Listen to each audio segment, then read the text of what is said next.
Don't worry, you will hear more from Yvonne before we're finished, I promise you. Because that's exactly where we need to get to, right here.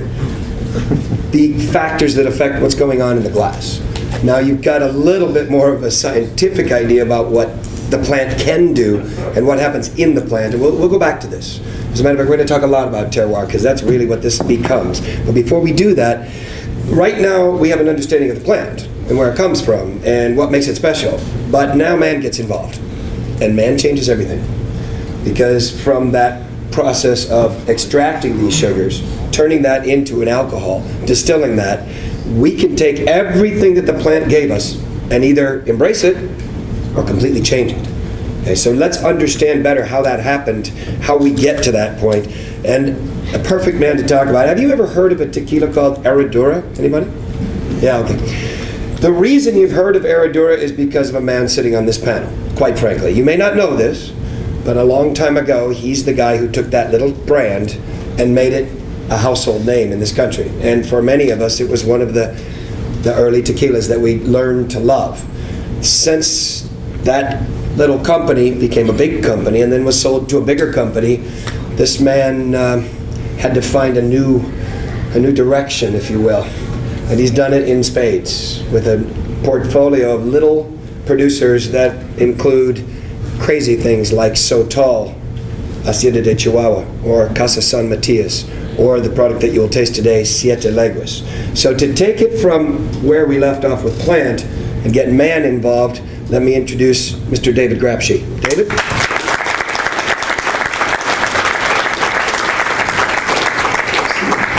Excuse me. A few days in New Orleans actually makes this happen to your voice. It seems to be unanimous. If I crack or I sound like somebody from The Sopranos, it's probably for a good reason. I grew up in New York, and I grew up, actually, I have a t-shirt at home, and I love wearing it because I live in Walnut Creek, California now. That's like white bread America, you know? But when I wear my t-shirt and I walk around in Walnut Creek, people look at me like I'm from another planet because it says, Hecho en Harlem. So I get a lot of fun and a lot of comments about it, and it actually creates a lot of conversation. Steve, you forgot one brand. My affiliation with Mr. Cooper. I thought I'd let you talk about that. Yeah, actually, Ron and I have been talking about getting together for very, very many years. We met years ago. I actually can bring a couple of people into this comment. But Ron and I met 13 years ago, actually. Steve, same time. We talked a little bit on the phone with a mutual friend, Jimmy Yeager, who I actually sent them down to Herradura for a visit, Wyatt Peabody, and we were drinking mezcal, and this gentleman right here has a picture of it at the back of a car with the trunk up. The significance of that, I have no idea what it meant, but we were drinking Chichicapa 13 years ago, and I would still love to have that picture. Brought in his trunk from Oaxaca. So, where do I go?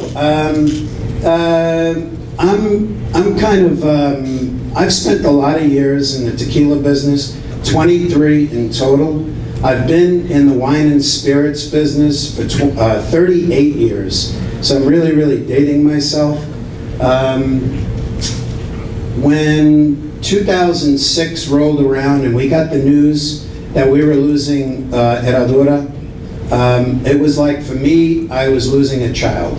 It was something that I nurtured over the years, and I really feel like there was a lot of my DNA on the cases that were built in the United States, or my fingerprint. Very, very proud of that. And then to lose that brand, I was 60 years old at the time, and I approached the president of my company and I said, you know, I really need to be in the tequila business, and hopefully it's with you. If not, then we're going to have to part ways. He said, what do you have in mind? I said, well, there's a brand in Mexico that I want to take into our fold here, and it's called Siete Leguas.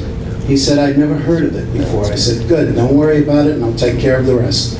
So my vision at 60 years old was to hit the restart button, but now I really wanted to have a portfolio of producers that I truly believed in, and their passion matched my passion, and we can go forward.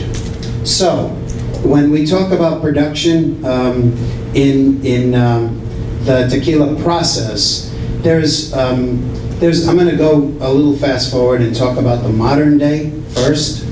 And in the modern day, you see a lot of usage of autoclaves after the plant comes into the distillery to extract the sugars. That's a very, very fast process. For a better lack of term, we would sometimes refer to that as kind of like, it's almost like putting it into a microwave, because it's a very, very fast process. But essentially it does the same thing. It'll draw the sugars out of the plant, and you can then extract the juices. Typically, modern day, it's then put into a molino or a mechanical crusher to extract those juices. Water's added, so you can then put it into a fermenter to start the fermentation process. Okay, you guys are with me, right? Okay, I think you all know this anyway. So after the fermentation process, sometimes takes anywhere from 3 to 5 days, you are then ready to start distillation. In the modern day method, you see a lot of stainless steel pot stills, but you'll see some very unique operations also. One of the distilleries that I was affiliated with not too long ago used to use a column distillation, which is kind of, unusual. But they believed in it, and they thought it was a continual process, column distillation. But they believed in it, and they still use that today. But I'm not affiliated with that distillery anymore. And then first distillation, you have what they call ordinario, and then the second distillation is called tequila, or blanco tequila, or silver tequila, and it usually comes out at around 110, but not always.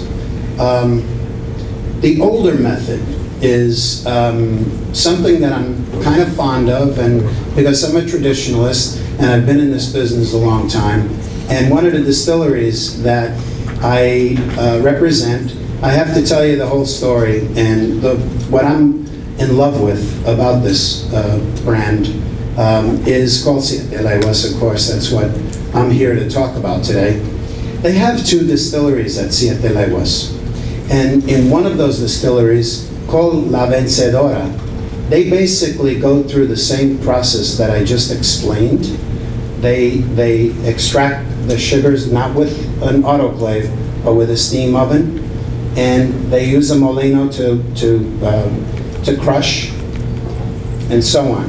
And they're still using the stainless steel. But in their original distillery, it's called Centenario, nothing to do with the brand, just the name of the distillery. They're about 150 or 200 yards apart. The owner lives directly across the street, so he doesn't have far to go to work. There, you'll walk into the distillery and you'll see 2 mules pulling a big tejona, the big giant wheel that weighs about 2,000 pounds, crushing the cooked piñas coming out of the steam oven. There they are right there. Magic. And, yeah, it's magic. Thank you, Steve. From there, they actually take the juices along with the fibers. Sometimes you know it as bagazo. They actually put it in a very small tank for fermentation, which takes about 5 days. And I have to tell you, this is where the unusual story comes for Siete Leguas. They actually take the fibers and put it in with the liquid, okay, or the aguamiel. And they do that because I asked the question, I said, Fernando, why do you do that? He says, we always do it that way, So, it just, you ask a dumb question, sometimes, you get that sort of response. But I was absolutely just amazed how they just went about their daily business. From there, they take, after 5 days, they take their fermented alcohol. I'm sorry, yeah, it's alcohol, it's 9% at that point. and they pump it into a copper still, okay? A little different process now. In that copper still, there's a small man in there who's receiving buckets, and in those buckets, there's more bagasso from the actual fermentation. And they're putting actual bagasso into the copper still, and it goes through that process. That is kind of crazy if you think about it, because if you wanted to start a distillery today and do that, you'd be nuts, because it would cost you a lot of money, a lot of time, and you would make very, very small amounts. But that's the way they do it, and that's what I think makes them a little bit unique. After it's ordinario and then tequila, they then take the two juices from both distilleries and they blend them together. Now, everybody would give their eye teeth to know what the actual percentage is or how they do that, but it's never, ever, ever the same.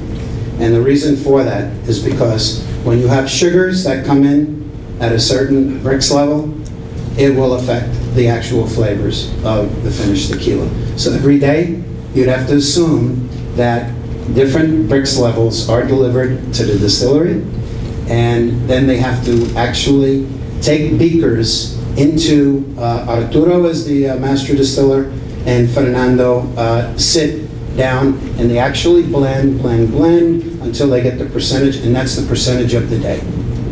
But I have a lot of friends that would pay me a lot of money to know what those percentages are. It's just how they do it.